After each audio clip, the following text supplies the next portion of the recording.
Boa noite, irmãos.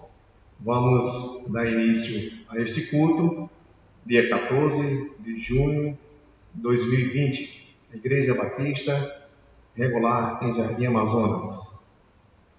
Vamos ter um prelúdio musical e nesse instante eu convido os irmãos a baixarem as suas cabeças, estarmos elevando o nosso pensamento ao nosso Deus.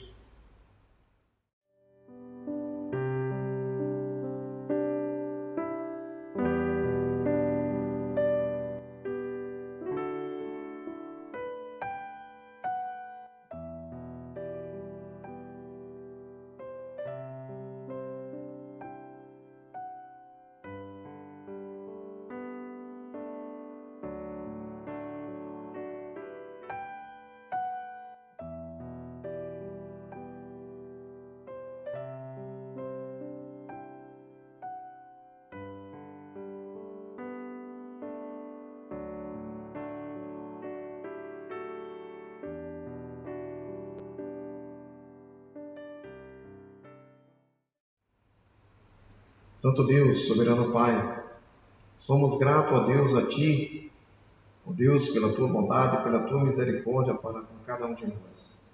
Queremos, Senhor, te suplicar que o Senhor esteja, Pai Santo, abençoando e nos capacitando, cada um de nós, a estarmos aqui para louvar e agradecer o Teu santo nome nesta noite. Nos abençoa, ó Deus, em nome de Jesus, o Teu Filho, te agradeço. Amém. Faremos agora a leitura bíblica em Salmo 130, do verso 1 ao 6. Das profundezas clamo a Ti, Senhor. Escuta, Senhor, a minha voz. Esteja alerta os Teus ouvidos às minhas súplicas. Se observares, Senhor, a iniquidade, quem, Senhor, subsistirá? Contigo, porém, está o perdão, para que te temo. Aguarda o Senhor, ó minha alma o aguarda. Eu espero na sua palavra. A minha alma anseia pelo Senhor, mais do que os guarda pelo romper da manhã. Mais do que os guarda pelo romper da manhã. Amém. Teremos agora um momento de oração, vai ser um momento de oração de gratidão pelo perdão. Eu convido o nosso irmão e diácono, Tônio. Pai Santo, Pai querido, somos imensamente gratos porque o Senhor neste dia nos deste, Pai, vida é esta, Pai, que estamos aqui para te honrar, te glorificar, te exaltar teu nome, Pai. Pai, neste momento venho suplicar pelo seu perdão. Somos imensamente gratos, Pai, pelo teu perdão, pois sem o seu perdão não seríamos nada, Pai, neste mundo. Estaríamos perdidos. Obrigado, Senhor, pelo sacrifício na cruz, pelo seu sangue derramado na cruz do Calvário. Somos gratos por tudo, Pai. Perdoa, Pai, nossas falhas, perdoa nossos erros, pois, Pai, neste mundo somos pecadores lutando para ser santo, Pai. Mas estamos aqui para te servir, te honrar e te glorificar. É por isso que eu te honro neste momento, Pai. Eu te oro, te agradeço pelo sangue de Jesus Cristo. Amém. Recitação do nosso tema.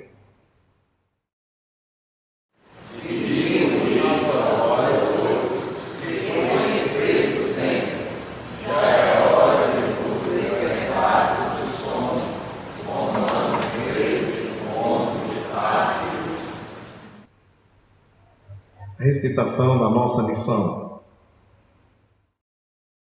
Glorificar a Deus, edificar os salvos, sustentar os valores morais e espirituais do cristianismo e difundir a fé cristã.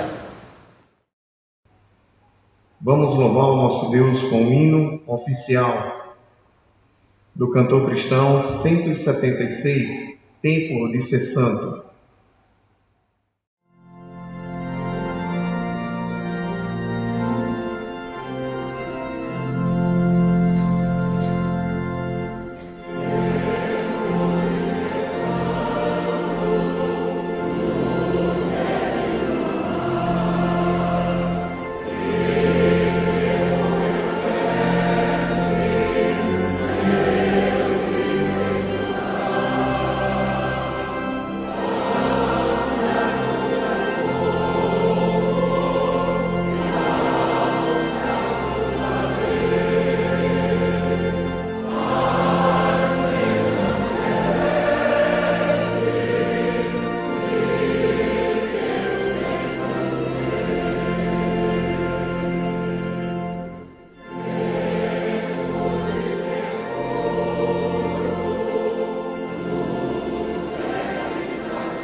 Vamos fazer agora uma leitura bíblica em Romanos, capítulo 11, verso do 33 ao 36. Diz assim a palavra do nosso Deus: ó profundidade da riqueza, tanto da sabedoria como do conhecimento de Deus! Quão insondáveis são os seus juízos, e quão inescrutáveis os seus caminhos! Quem, pois, conheceu a mente do Senhor? Ou quem foi o seu conselheiro? Ou quem primeiro deu a ele para que lhe venha a ser restituído? Porque dele e por meio dele e para ele são todas as coisas. A ele, pois, a glória eterna. Amém. Vamos louvar o nosso Deus com o hino do cantor cristão, o hino número 1, antífona.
Louvar também o nosso Deus com o hino do cantor cristão 62, nome precioso.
Teremos agora uma oração de intercessão com o nosso irmão Lorival. Senhor nosso Deus e nosso amado Pai, eu quero neste momento, ó Deus, te suplicar pela nossa igreja, te suplicar, ó Deus, pela vida de cada irmão, te suplicar, ó Deus, porque atravessamos momentos de dificuldades, ó Pai, na falta de comunhão como igreja do Senhor. Estamos, ó Deus, nos reunindo com as nossas famílias em casa, Pai. Eu quero te suplicar, ó Deus, que o Senhor nos sustente, nos dê ânimo, ó Pai, e mantenha cada um de nós aos teus pés, ó Pai. Quero também, ó Deus, te suplicar pela vida do nosso pastor Agenil, suplicar, ó Deus, pela sua família. Quero também, ó Deus, te suplicar pela liderança da nossa igreja, te suplicar, ó Deus, por cada irmão que não tem medido esforço, ó Deus, para continuar a tua obra aqui, meu Pai. Quero, ó Deus, te suplicar ainda pela vida do nosso presidente, suplicar pelos governadores, pelos prefeitos que estão, ó Deus, na administração do nosso país, que o Senhor tenha misericórdia de cada um deles, que eles possam agir, ó Deus, com um pensamento voltado para o Senhor, com um pensamento, ó Deus, de cuidar deste país. Obrigado por tudo. Em nome de Jesus, eu te oro agradecido. Amém. Vamos continuar louvando ao nosso Deus com o hino do cantor cristão 56. Saudai o nome de Jesus.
Teremos agora uma apresentação musical com o nosso irmão Jairo Freire e nossa irmã Francisca.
Convido o nosso pastor Argemiro, pastor oficial da Igreja Batista Regular em Jardim Amazonas, que vai trazer a mensagem nesta noite.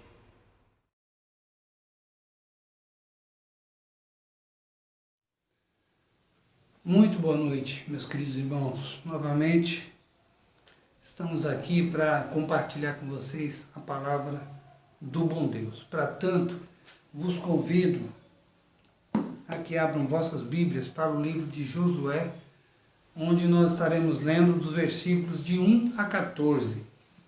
Josué 24, de 1 a 14.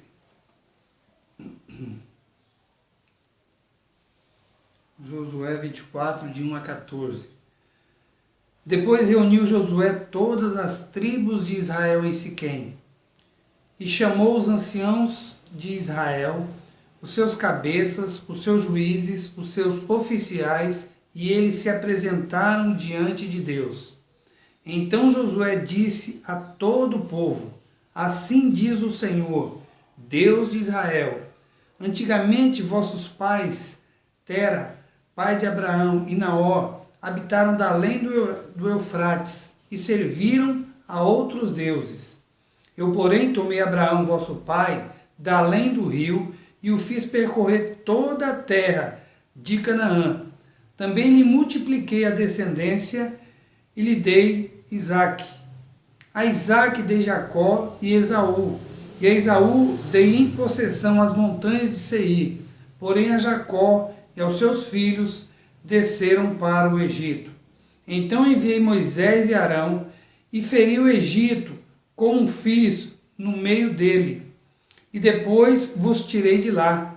Tirando eu vossos pais do Egito, viestes ao mar. Os egípcios perseguiram vossos pais, com carros e com cavaleiros, até o mar vermelho. E clamando vossos pais, o Senhor pôs escuridão entre vós e os egípcios, e trouxe o mar sobre eles, e o mar os encobriu, e os vossos olhos viram o que eu fiz no Egito. Então habitaste no deserto por muito tempo. Daí vos trouxe a terra dos amorreus, que habitavam da além do Jordão, os quais pelejaram contra vós. Porém, entreguei nas vossas mãos, e possuístes a terra, e os destruí diante de vós. Levantou-se também o rei de Moabe, Balaque, filho de Zippor, e pelejou contra Israel. Mandou chamar Balaão, filho de Beor, para que amaldiçoasse. Porém eu não quis ouvir Balaão, e ele teve que abençoar. E assim vos livrei da sua mão. Passando-vos o Jordão e vindo a Jericó, os habitantes de Jericó pelejaram contra vós outros, e também os amorreus, os ferezeus e os cananeus, os heteus e os girgazeus, os heveus e os jebuseus, porém os entreguei nas vossas mãos. Enviei vespões adiante de vós, que os expulsaram da vossa presença, bem como dos reis dos amorreus, e isso não com tua espada, nem com teu arco. Dei-vos a terra em que não trabalhastes, e cidades que não edificastes, e habitais nela. Comeis das vinhas e dos olivais que não plantastes. Agora, pois, temei ao Senhor e servi com integridade e com fidelidade. Deitai fora os deuses que serviram vossos pais da além do Eufrates e do Egito, e servi ao Senhor. Vamos ter um tempo de oração, vamos falar com o nosso Deus. Deus bendito, nós somos gratos por estarmos diante da Tua Palavra, por termos lido a Tua Palavra, pela liberdade que temos, ó Deus, de ler a Tua Palavra, de estudar livremente, ó Deus. Nós entendemos que isso é ato de graça e misericórdia que chega a cada um de nós. E nesse momento, ó Pai, que lemos a Tua Palavra e vamos procurar, ó Deus, extrair lições para as nossas vidas, pedimos que o Senhor nos ajude, Pai, para que essas lições, ó Pai, não fiquem apenas na nossa mente, mas que possam, ó Deus, serem absorvidas de tal maneira a se tornar, ó Deus, a prática em nossa vida. Que o Senhor nos ajude, nos conduza, e através desse estudo, ó Pai, possamos crescer um pouco mais no conhecimento do Senhor, e que a nossa vida possa ser assim aperfeiçoada. Nós oramos gratos, ó Deus, por tudo, e o fazemos em nome do Senhor Jesus Cristo. Amém. Queridos, eu dei a essa mensagem, ou a mensagem dessa noite, o tema, uma história de amor e graça. O tema dessa mensagem bem poderia ser o título de um livro, que narra, né, então, fatos fictícios ou verdadeiros. Podia ser o tema de uma peça, né? Enfim, de fato, o mundo está repleto de inspiradoras histórias de amor e graça. Eu gosto sempre, tem dentre as muitas histórias fictícias, né, ou verídicas de amor e graça, eu gosto sempre, tenho na minha mente. A primeira que eu sempre lembro é aquela que se tornou filme, que é a Lista de Schindler. Gosto muito daquela história que se tornou filme. Também eu poderia pensar no Refúgio Secreto, que se tornou filme, eu não sei, mas livro com certeza, porque eu já li por mais de uma vez, e também um que já é fictício, mas retrata o mesmo quadro, a mesma situação, foi escrito baseado na mesma situação, que é A Vida é Bela. E muitas outras histórias poderiam ser apresentadas assim, com esse título, Amor e Graça. Agora, sem desmerecer as inúmeras histórias, ou essas que eu acabei de contar, eu creio que não exista nenhuma que possa comparar com a história do povo escolhido. Não tem nenhuma que possa se comparar com a história de Israel. No texto bíblico que nós lemos aqui de Josué, Josué faz um resumo da história do povo escolhido até ali. Então, Josué faz esse breve resumo do que foi a história do povo até ali. E com base nisso, Josué queria desafiar o povo a temer o Senhor, a amar o Senhor, a servir fielmente ao Senhor. Então Josué, ele faz esse resumo e o seu intuito é despertar o amor, a gratidão, a devoção do povo escolhido. É bom que se diga que aqui se trata de um discurso de despedida. Josué então vê se aproximar o dia onde seria recolhido aos seus pais, um dia se aproximar o dia da sua morte. E ele então, como sábio, como responsável líder, ele então faz esse resumo do que foi então a história de Israel. O que me chama a atenção nessa história são os pontos em comum que ela tem com a história de todo o povo de Deus, seja ele judeu ou não.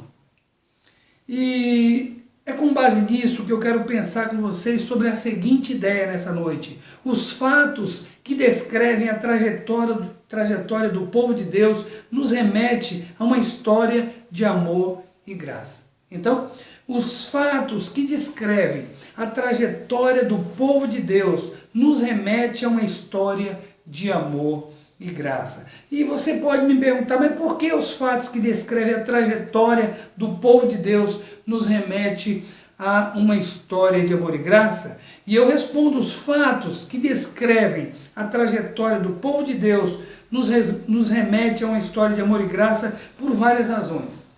E nessa noite nós vamos ver algumas dessas razões porque os fatos que descrevem a trajetória de Deus nos remete a uma história de amor e graça. Nós vamos, para a primeira razão, vamos ler os versículos de 1 a 3 de Josué 24. Diz assim, depois reuniu Josué todas as tribos de Israel em Siquém, e chamou os anciãos de Israel, e os seus cabeças, e os seus juízes, e os seus oficiais, e eles se apresentaram diante de Deus. Então Josué disse a todo o povo, assim diz o Senhor Deus de Israel, antigamente vossos pais Tera, pai de Abraão, e Naó, habitaram da além do Eufrates e serviram a outros deuses.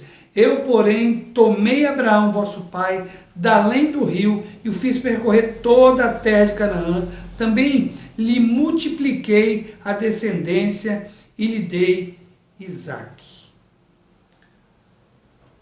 Amados irmãos, a primeira razão porque os fatos que descrevem a trajetória do povo de Deus nos remetem a uma história de amor e graça, o primeiro fato diz respeito à eleição deles. Então, o primeiro fato diz respeito à eleição deles. A princípio, os ancestrais de Israel não adoravam o Deus vivo. Até que o Senhor então tivesse chamado Abraão, esse, a exemplo de todos os seus, serviam a deuses estranhos. Então, quando Deus tira Abraão lá de Ur dos Caldeus, um lugar pagão, Abraão não era melhor do que aquelas pessoas. Ele também era idólatra, ele também adorava aqueles falsos deuses, ele também vivia na mesma situação, ele era pagão. O Senhor elegeu Abraão para se constituir pai, ele seria então pai de um povo, pai de uma nação, o pai da nação escolhida. Não é? É bom que se diga que ele não era melhor do que qualquer outro idólatra. Não é? Assim, as razões para a sua eleição, não é? Para o seu chamamento, não é? E dos seus descendentes, não tem nada a ver com eles em si. Ou seja, a razão de ser não estava neles. Ainda melhor, humanamente não havia nada em Abraão que justificasse o fato dele ser eleito ou escolhido por Deus. Era a graça de Deus em ação. Ninguém pode vir a mim se o Pai que me enviou não o trouxer. E eu o ressuscitarei no último dia. João 6:44. Não fostes vós que me escolhestes a mim, pelo contrário, eu vos escolhi a vós outros e vos designei para que vades e deis frutos, e o vosso fruto permaneça, a fim de que tudo quanto pedires ao Pai em meu nome, ele vô-lo conceda. João 15:16. Ainda, os gentios ouvindo isso, regozijavam-se e glorificavam a palavra do Senhor e creram todos os que haviam sido destinados para a vida eterna. Atos 13:48. De forma parecida, não é porque possuímos algo maravilhoso dentro de nós que fez com que Deus se aproximasse de nós. Como é importante entender isso. Não é só em relação a Israel, não é só em relação a esse início, né, ao chamado, à eleição de Abraão. Mas, irmãos, isso tem muito a ver conosco. De forma bem parecida, não é porque possuíamos algo maravilhoso dentro de nós que fez com que Deus se aproximasse de nós. Muito pelo contrário, nós tínhamos tudo para que Ele não se aproximasse de nós, para que Ele nem olhasse para nós.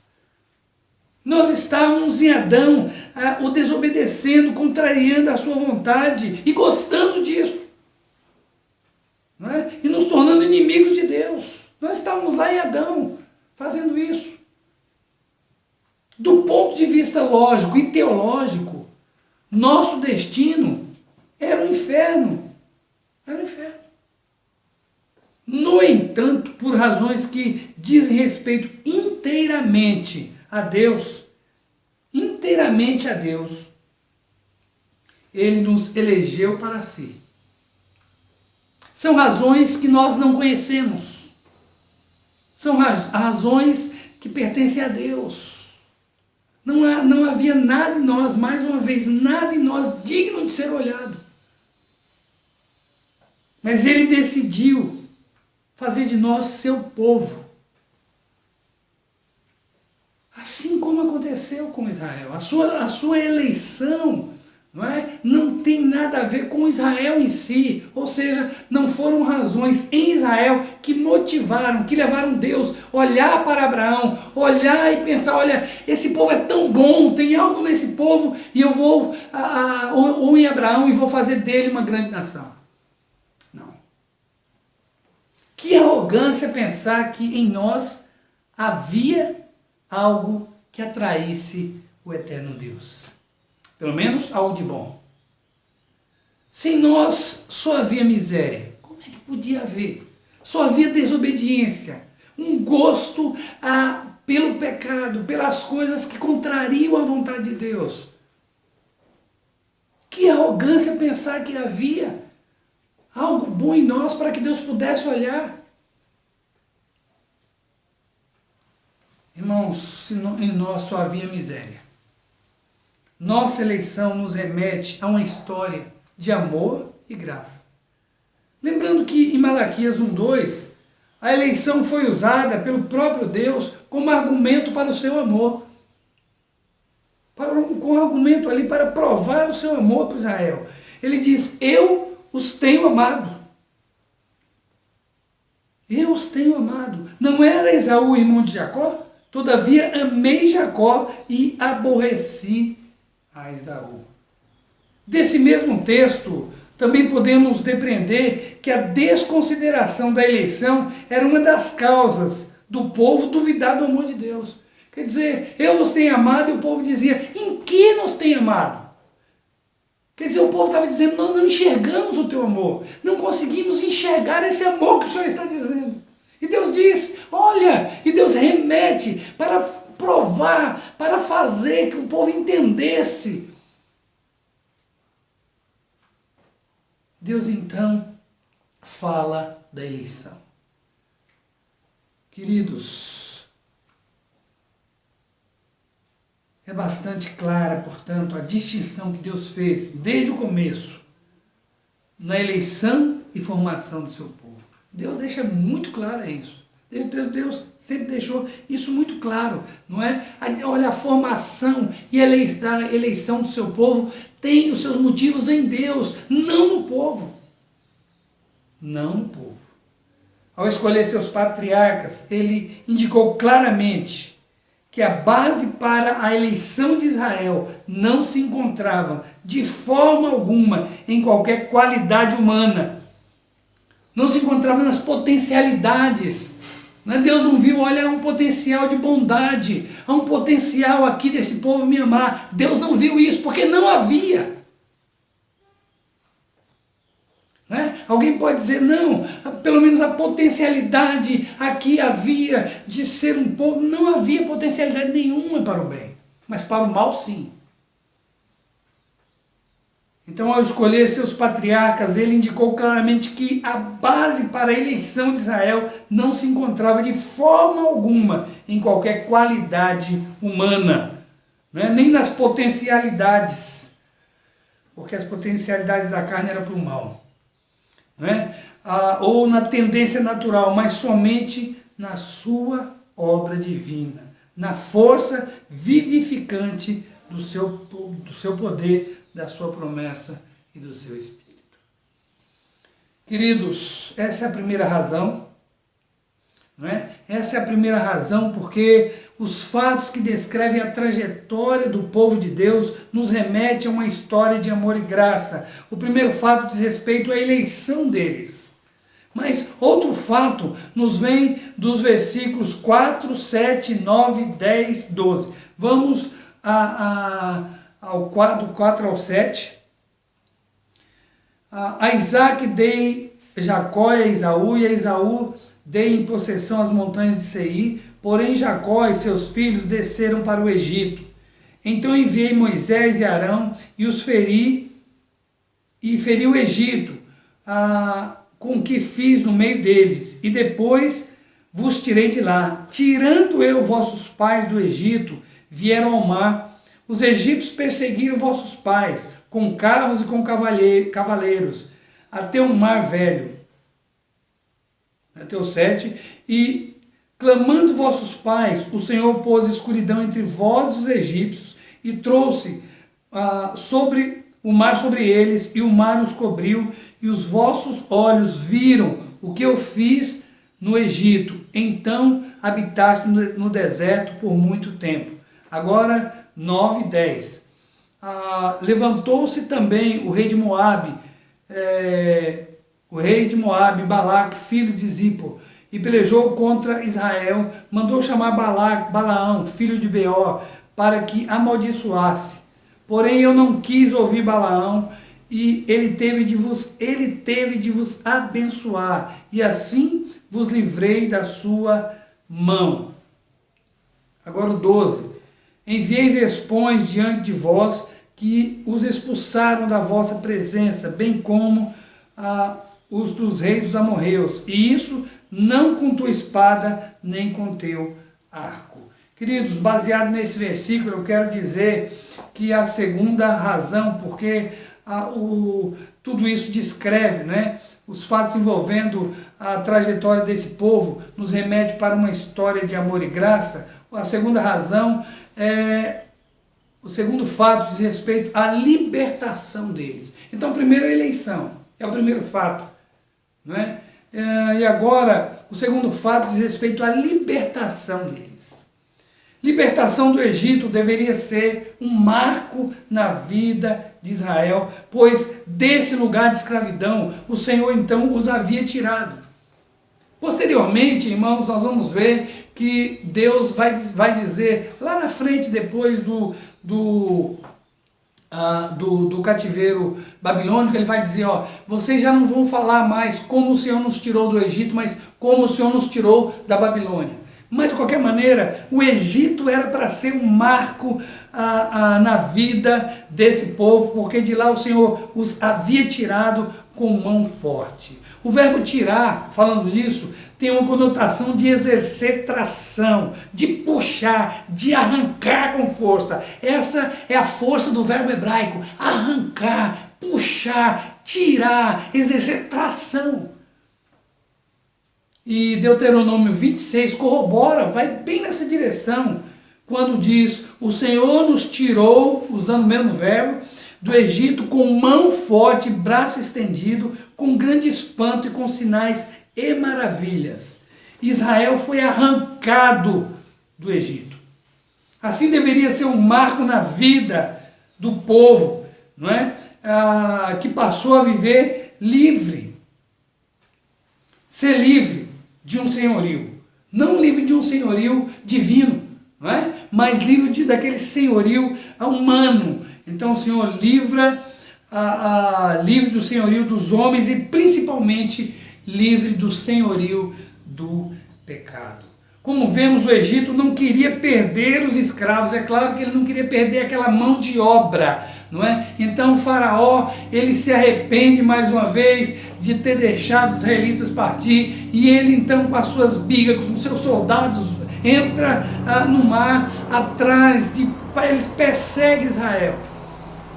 E Deus mais uma vez liberta o povo, colocando uma escuridão entre os egípcios e os hebreus, não é? E ali depois manda e o mar vem sobre os egípcios e mata a todos eles ali. Mais uma vez, libertação. Não é?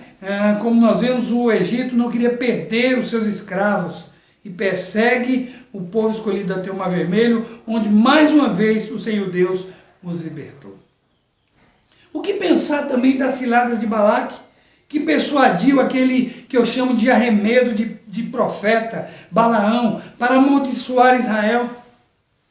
Mas o Senhor Deus o forçou a abençoar, o Senhor forçou, não que ele queria, mas o Senhor força então Balaão a abençoar Israel. Amados, libertação de tramas espirituais malignas. E o que dizer da força da natureza, né? Deus primeiro fez ali escuridão, Deus fez com que o mar viesse sobre os egípcios, mas também enviou vespões para que espantasse, para dar libertação ao seu povo. Deus, usando as forças da natureza, já havia feito lá atrás, não é? Para expulsar os amorreus da presença do povo escolhido. Certamente a libertação remetiu o povo escolhido para uma história de amor e graça. Você crê na teologia da libertação? Alguém poderia me perguntar: pastor, o senhor crê na teologia da libertação? Creio na teologia, o que eu não creio é na teologia da enganação. Mas na teologia da libertação eu creio, não na teologia da libertação. E o que nós temos hoje, em muitos lugares, é teologia da enganação. A Bíblia diz: se pois o Filho vos libertar, verdadeiramente sereis livres. João 8, 36. Ainda que houvesse ou pudesse existir no ímpio um genuíno desejo, ainda que pudesse, né? Houvesse no ímpio um genuíno desejo de servir a Deus, ele não poderia, pois está preso à velha natureza. E essa o escraviza, e essa o controla por completo. Desejar servir a Deus de modo bíblico e o fazer é uma prova da maior libertação que pode ser dada a alguém. Desejar servir a Deus e o servir com interesse de coração é a maior libertação, é um milagre. Porque o homem está preso, amarrado. O homem é escravo do pecado. continuar servindo a Deus dessa maneira é uma prova incontestável de que o liberto está fazendo jus à sua libertação. Né? Quer dizer, ser liberto é uma coisa e continuar vivendo como liberto é uma demonstração, é uma prova incontestável que o liberto está fazendo jus à sua libertação. Dizer-se liberto e andar como escravo é no mínimo uma contradição. E se assim vivemos, damos margem para a dúvida. Não é Israel livre? Como voltou a se tornar presa? É uma pergunta que Deus faz. É um absurdo aqui. Como é que se Israel é livre, veio a novamente se tornar presa? É vexatório. Isso dá margem à dúvida. Queridos, que prova temos dado de que, de fato, fomos libertos por Jesus Cristo? Pensemos nesse mês, pensemos nessa semana, nesse dia, os fatos que depõem a favor, ou contra nossa alegada libertação. Será que de fato somos livres? Temos vivido como tal, honrado a Deus como tal? Os fatos depõem a favor ou contra a nossa alegada libertação. Outro fato que descreve a trajetória do povo de Deus e nos remete a uma história de amor e graça pode ser visto nos versículos 8 e 11. Diz assim, o versículo 8: Daí vos trouxe a terra dos amorreus que habitavam da além do Jordão, os quais pelejaram contra vós outros, porém vos entreguei nas vossas mãos, e possuístes as suas terras, e os destruí diante de vós.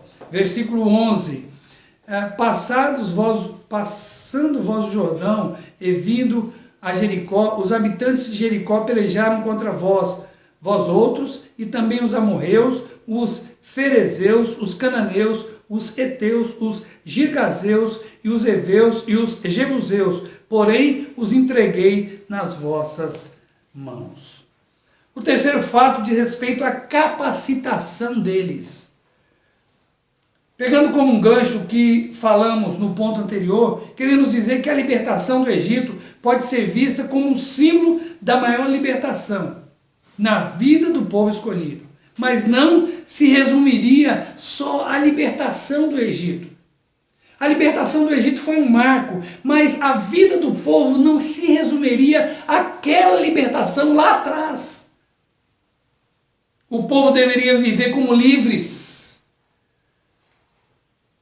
E isso quer dizer que teria lutas pela frente, batalhas pela frente. O povo era livre, mas agora Deus os capacitou. Não é? Havia naquela terra, ou antes mesmo de chegar na terra prometida, inimigos a serem vencidos. E Deus capacita aquele povo livre para fazer jus à sua liberdade, vencer, desapossar reis. Quando chegasse então em Canaã, também tinham lutas a serem travadas em prol daquela liberdade. Deus entregaria como entregou no curso até a terra prometida. Deus foi dando vitória ao povo, o povo foi obtendo êxito em suas batalhas, vivendo como livres. Não é? Vivendo como livres. Irmãos, o povo deveria viver como livres. Se por um lado isso não significava autonomia, não significava que agora o povo era livre, ele podia por si só mesmo vencer e viver como livre. Se por um lado não significava autonomia do Senhor, por outro, não significava braços cruzados, como eu falei. Tinha batalhas a serem travadas, tinha lutas a serem travadas. O Senhor dos Exércitos estaria ao lado do povo, lutando com eles as batalhas, que continuaria lhes garantindo o estado de livres. Eles não seriam vassalos de ninguém. Eles não iam se dobrar diante de ninguém. Iam viver como um povo livre, e Deus os capacitaria Deus lutaria as suas lutas, batalharia as suas batalhas. Isso significa capacitação ou qualificação para a batalha. A expressão pelejaram contra vós, porém eu vos entreguei nas vossas mãos, indica justamente isso. Deus adestrou a mão do povo, Deus capacitou o povo. Não é? Lembrando que Israel era um povo pastoril, não era um povo de guerra, não é? Então, mas Deus capacitou aquele povo, Deus ensinou aquele povo a batalhar. Queridos, não deixam dúvida, essa expressão, duas vezes essa expressão, pelejaram contra vós, porém eu vos entreguei nas vossas mãos. Essas duas expressões, esses dois versículos, não deixam dúvidas de que houve um combate e graças à capacitação dada pelo Senhor, Israel havia saído vitorioso. Queridos, alguém disse, dizer que não pode fazer nada é tão arrogante quanto dizer que se pode fazer tudo. Isso me faz pensar em Zorobabel, quando se via diante de Zorobabel, era governador da Judéia, e se via diante daquele desafio, que era construir o templo. Não havia recursos. Os recursos eram escassos. E eles sempre tinham em mente o templo, o suntuoso templo de Salomão. E havia muita dificuldade para reconstruir aquele templo. E Deus diz algo que a Zorobabel, governador da Judéia, que eu sempre trago comigo, não por força nem por poder, mas pelo meu espírito, diz o Senhor dos Exércitos. Zorobabel não é por força humana, não é por poder humano, mas Zorobabel é pelo meu espírito. Quer dizer, Deus está falando, eu vos capacitarei. Eu vos darei capacidade para fazer a obra. A libertação em Cristo não nos garante autonomia hoje. Nem nunca. Somos eternamente dependentes dele. Eu sempre falo nas minhas orações, meu eterno Salvador. Queridos, somos eternamente dependentes dele. Se assim não fosse, deixaríamos de ser criaturas e seríamos deuses. No céu, teremos corpos glorificados, mas ainda dependeremos do Senhor. Se essa é uma realidade nos céus, o que pensar do tempo que ainda estamos aqui nessa terra? Sem mim, nada podeis fazer, disse Jesus Cristo. Sem mim, nada podeis fazer. Existe uma expressão de dependência mais clara do que essa. Sem mim vocês não podem fazer nada. Nem tentem. O versículo não diz isso. Eu que estou dizendo. Não pode fazer nada. Então para que tentar? Para que se aventurar? Sem mim nada podeis fazer. E não podemos. A vida cristã é uma vida de realizações vitoriosas em Cristo, por Cristo e para Cristo. O que conquistamos a parte dele não pode ser efetivo. Não serve para a sua glória, ainda que possamos dar uma roupagem piedosa. Estão lembrados daquilo que Jesus Cristo contou? Olha, Senhor, muitos me dirão, em teu nome eu fiz isso, fiz aquilo, nunca vos conheci, apartai-vos de mim. O que nós conquistamos, irmãos, pela força do braço, não serve para glorificar a Deus. Ele nos deu o seu Espírito. Ele nos capacitou para a sua obra, para vivermos como livres. Não é com as nossas forças, elas são inúteis, mas é com a capacitação do alto. Não adianta dar uma roupagem piedosa àquilo que nós temos conseguido à força do braço. Eu sempre digo que muitos querendo ser muito para frente, tem deixado Cristo para trás. E para quê? O que adianta vitórias e liberdades fictícias? O que adianta? Prometendo-lhes liberdade, sendo eles mesmos servos da corrupção, porque de quem alguém é vencido, de tal faze-se também servo. 2 Pedro 2,19. Queridos, mas outro fato que descreve a trajetória do povo de Deus e nos remete a uma história de amor e graça pode ser visto no versículo 12. Versículo 12 diz: dei-vos a terra em que não trabalhaste, e cidades em que não edificastes, e habitais nela. Comeis das vinhas e dos olivais que não plantastes. E com isso eu quero dizer que o quarto fato diz respeito à provisão deles.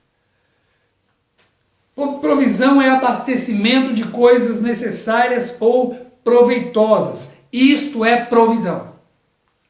No entanto, o mais significativo da provisão descrita aqui é que ela foi concedida totalmente por graça. Olivais, que olha, terra que vocês não trabalharam. Vocês vão comer aquilo que vocês não plantaram. Não é? Então, terra que não trabalhastes, cidades que não edificastes, uvas e olivais que não plantastes. Isso significa graça. Graça. Tudo de graça ou por graça.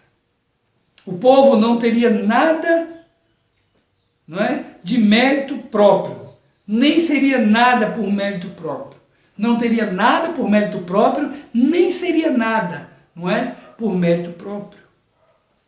A graça de Deus era a fonte de tudo. Tudo que fazia eles serem quem eram e ter o que tinham. Literalmente, eles eram o que eram pela graça de Deus, tinham o que tinham pela graça de Deus. Nada sem ela ou nada que não tivesse sido por meio dela. Paulo, escrevendo aos Coríntios, eu quero citar 2 textos. O primeiro aos Coríntios 1,6. Porque em tudo fostes enriquecidos nele, em toda palavra, em todo conhecimento. 1 aos Coríntios 1,6. E o segundo texto, Efésios 1,3, que diz: bendito Deus e Pai de nosso Senhor Jesus Cristo, que nos tem abençoado com toda sorte de bênção espiritual nas regiões celestes em Cristo.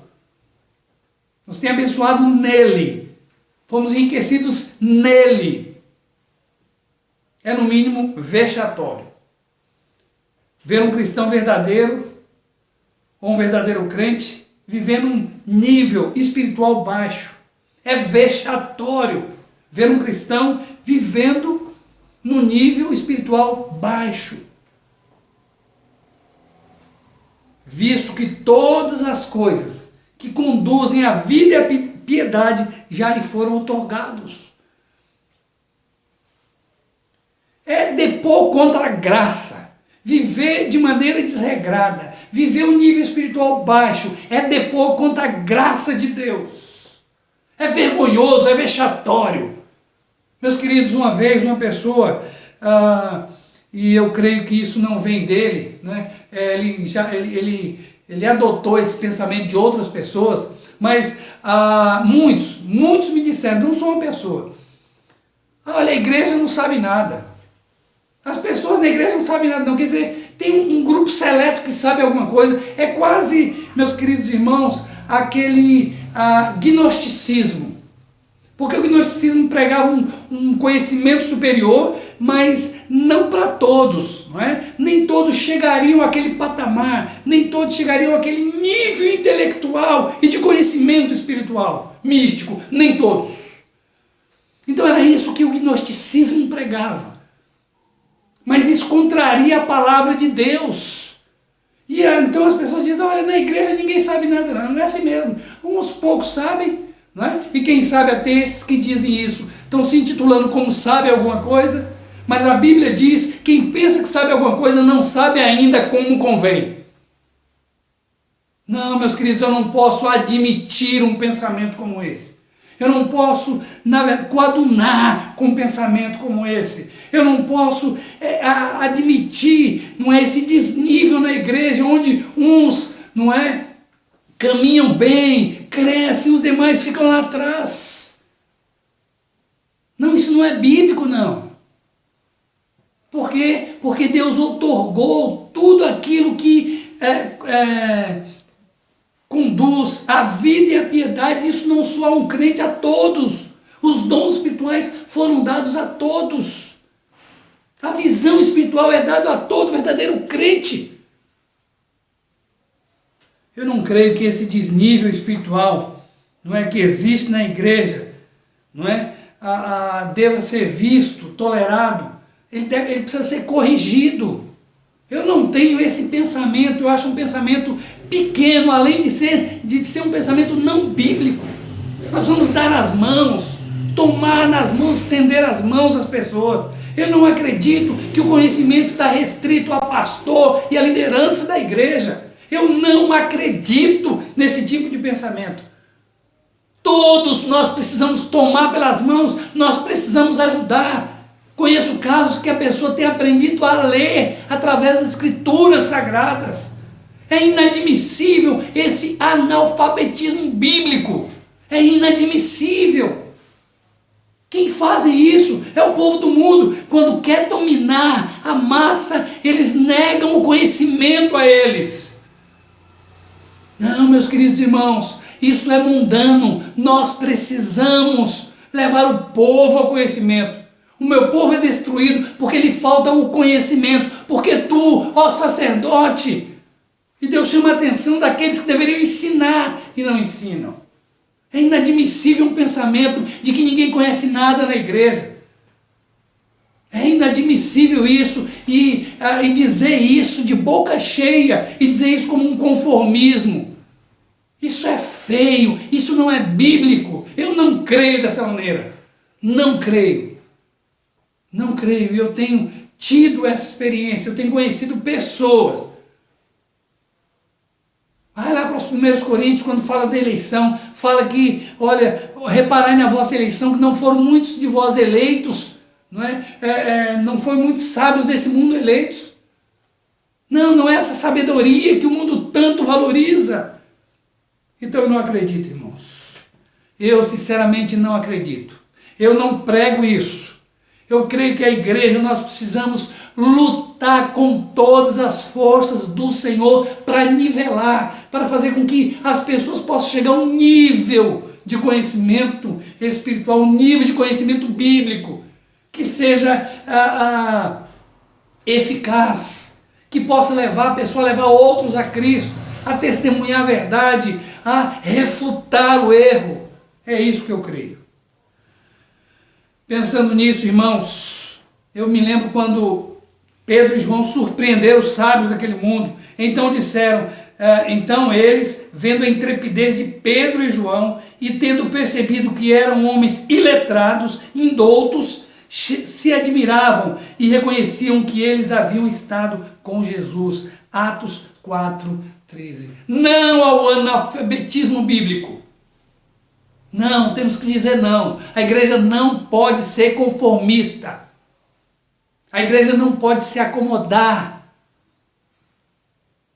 Podia estar falando muitas coisas, podia estar faltando muitas coisas aos coríntios, como compromisso com a palavra de Deus, com a verdade, falta de amor. Podia estar faltando tudo isso aos coríntios e muito mais, mas não os recursos. Porque olha como Paulo diz, porque em tudo fostes enriquecidos nele, em toda palavra, em todo conhecimento, assim como o testemunho de Cristo tem sido confirmado em vós, de maneira que não vos falte nenhum dom. 1 Coríntios 1:5-7. Podia estar faltando tudo aos coríntios, menos os recursos dados por Deus, para que eles fossem o que Deus queria que eles fossem. Precisamos dizer não ao comodismo. Precisamos desafiar todos a procurarem, a se conscientizarem do potencial de crescimento que existe dentro de cada um. Graças à providência de Deus. Precisamos, não esse conformismo. Eu não fui chamado para isso. Eu não fui chamado para viver, e olhando de cima para baixo.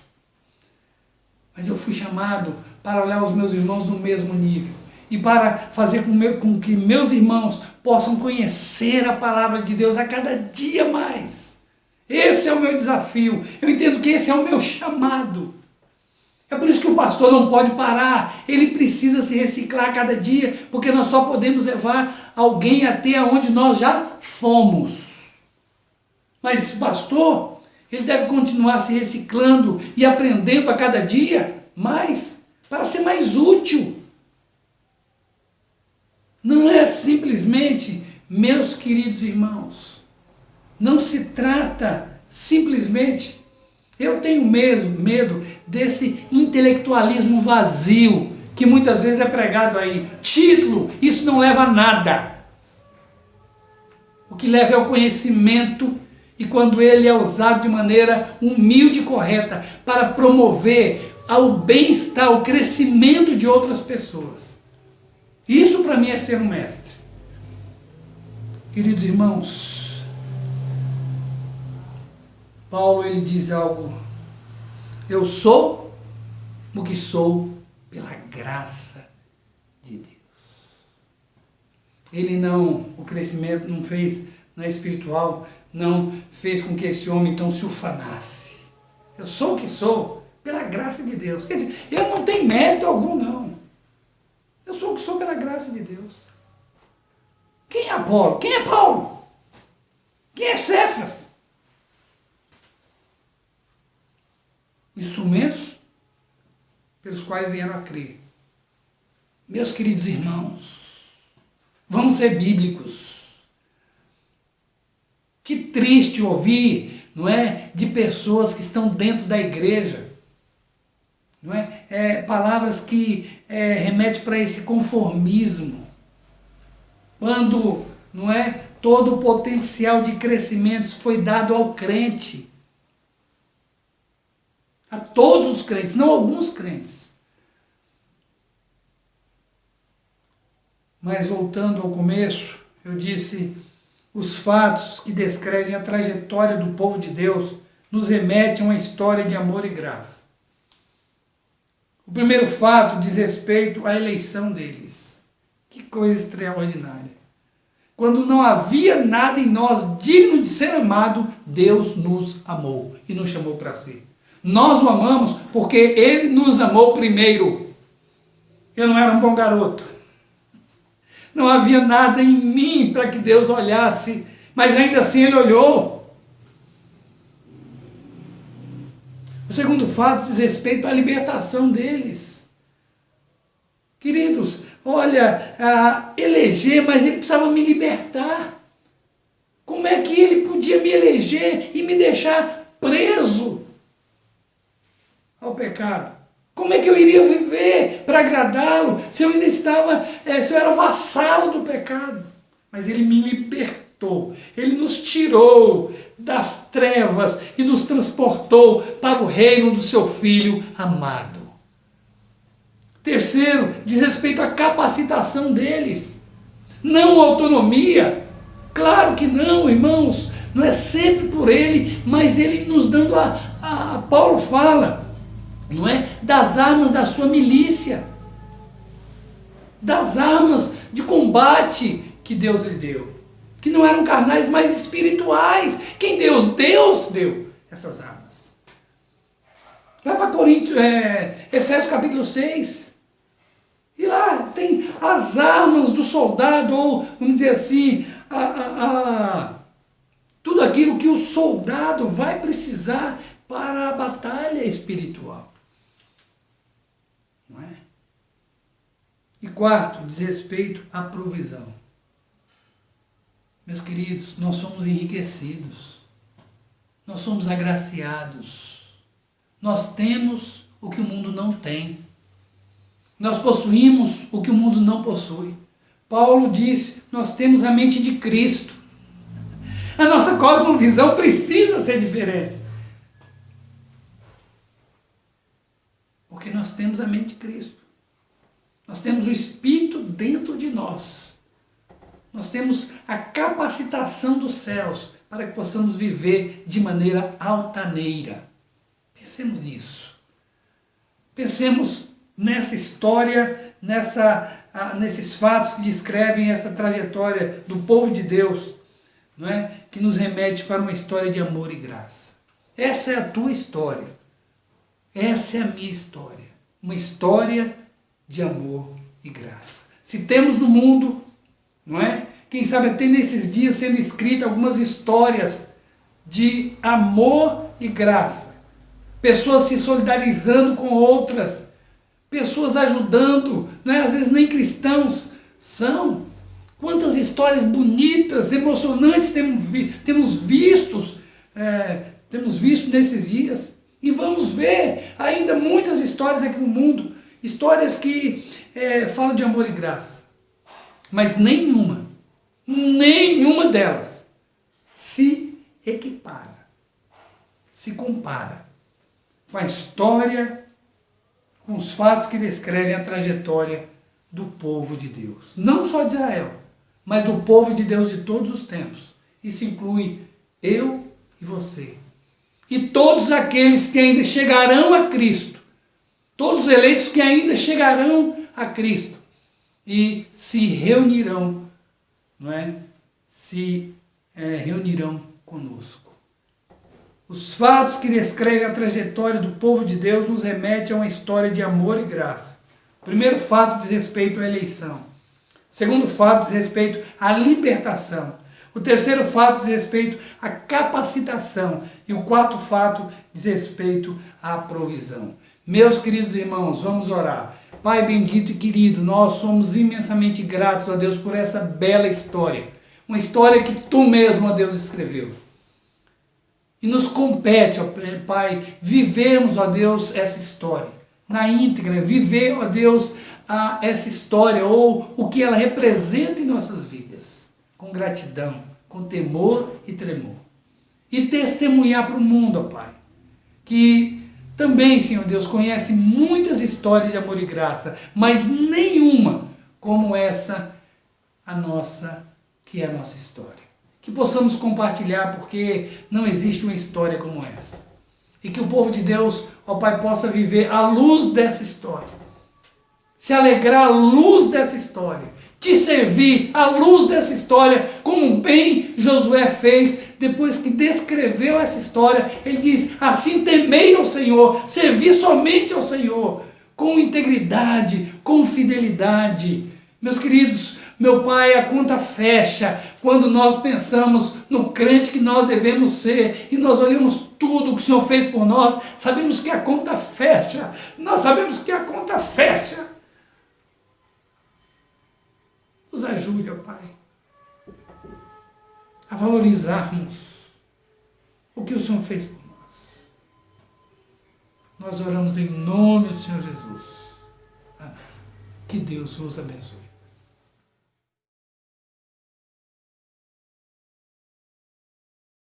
Obrigado, pastor Gemiro, pela mensagem desta noite. Que o nosso Deus continue abençoando e fortalecendo o seu ministério nesta igreja. E em comemoração ao Dia do Pastor, queremos prestar-lhes algumas homenagens.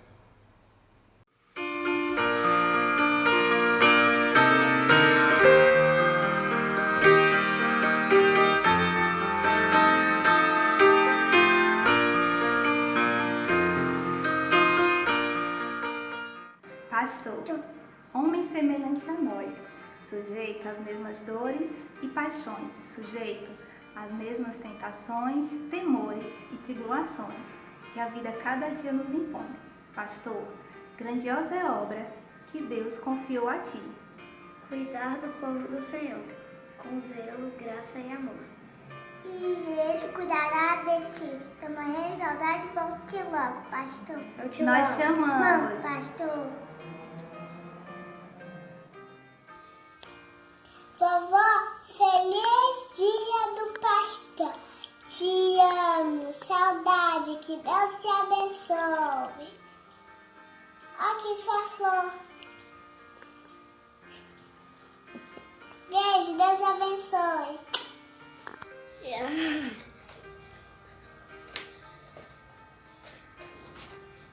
Feliz dia do pastor. Feliz pastor. Um beijo. Feliz dia do pastor. Um beijo. Estou com muita saudade. Mua! Pastor é aquele que vê além do que as ovelhas possam enxergar. É aquele que cuida, que ama e se entrega pelo que lhe foi confiado. Jesus, Ele é o nosso pastor, deu a sua vida para nos libertar da maldição do pecado. Feliz dia do pastor, pastor Gemiro.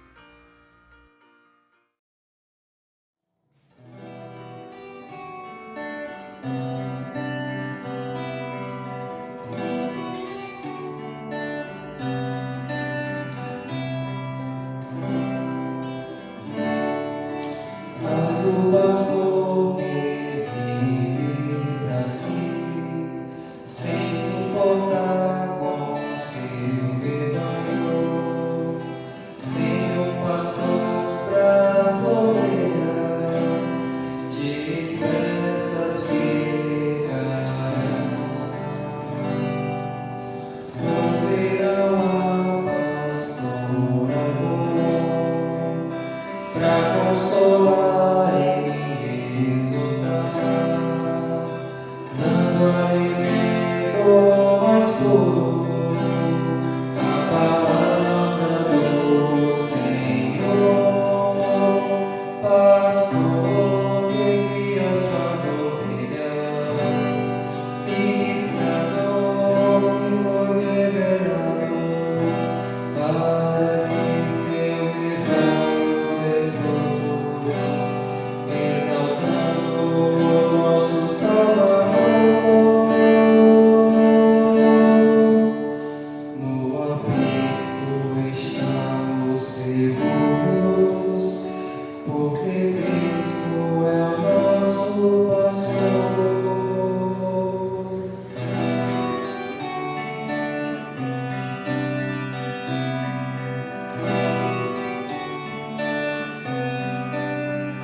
Pastor que vive pra si, sem se importar com seu rebanho, sem um pastor pras ovelhas, dispersas ficarão,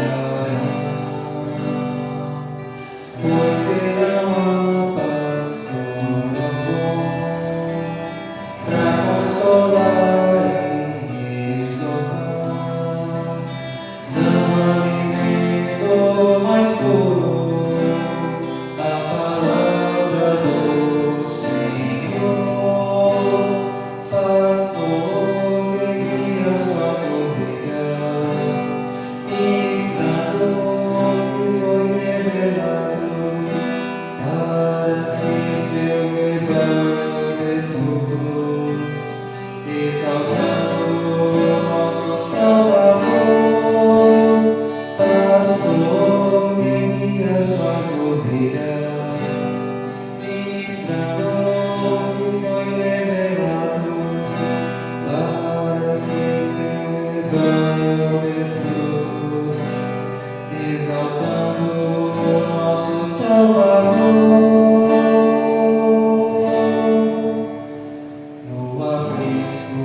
Teremos mais um louvor musical após a bênção pastoral, o tríplice amém, pós-ludo musical, e assim estaremos encerrando o culto nesta noite. Que Deus nos abençoe.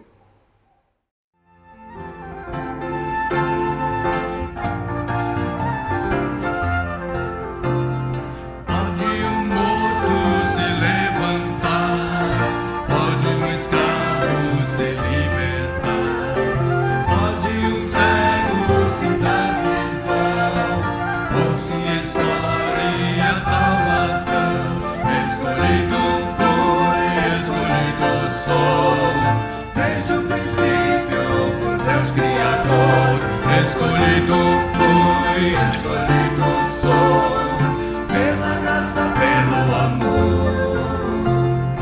Não existia razão em mim para o Deus Santo escolher. Sem exigência elegeu a mim, pois nunca iria querer. Escolhido fui, escolhido sou, desde o princípio por Deus Criador. Escolhido fui, escolhido sou, pela graça, pelo amor. Na morte de Cristo Salvador, a morte nos foi derrotada. Nenhuma gota de sangue eficaz, nem qual foi na cruz derramada. Escolhido fui, escolhido sou, desde o princípio por Deus Criador. Escolhido fui, escolhido sou, pela graça, pelo amor. Irresistível é a graça de Deus ao que está morto em pecado. É soberano, chamado do Pai, ao homem atraído e amado.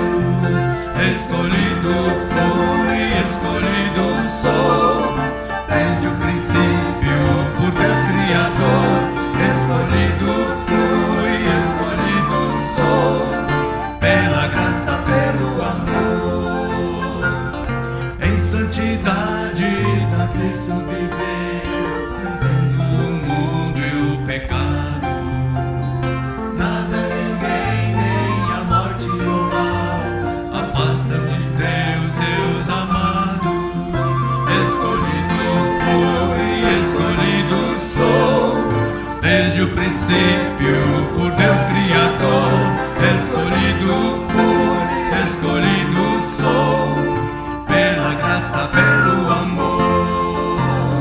Escolhido fui, escolhido sou, desde o princípio por Deus Criador. Escolhido fui, escolhido sou, pela graça, pelo amor.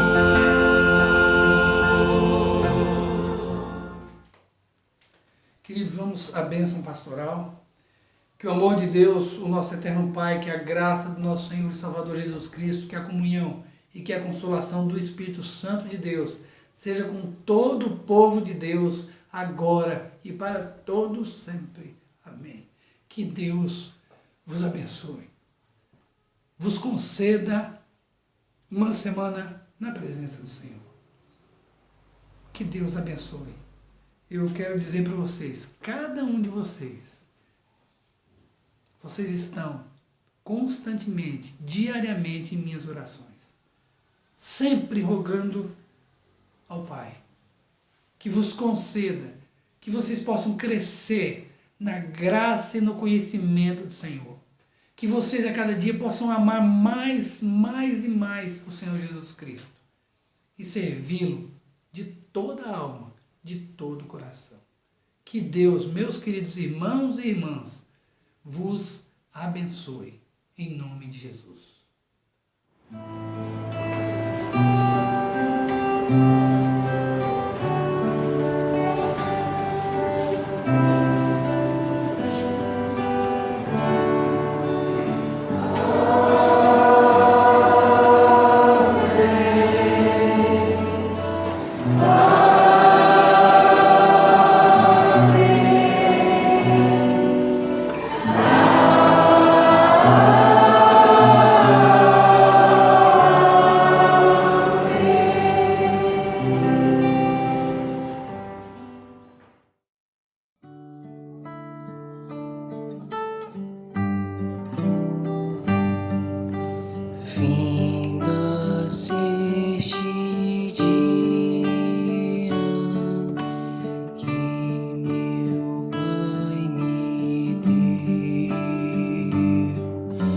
Sou